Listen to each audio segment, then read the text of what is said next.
So now we'll demonstrate how to use your crutches if your surgeon has instructed you to be non-weight bearing after your operation.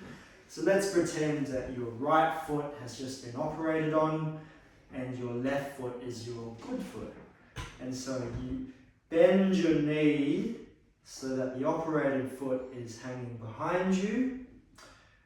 You lead with your crutches first, not too far or else you lose your balance. Just a small step in the front.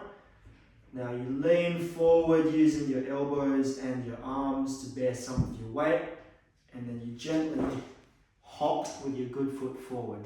And you want to make sure you take small little hops at a time. So if I demonstrate from the side profile, so right foot is the operated foot, you bend it behind, you lead with your crutches first, and then you do small little hops at a time.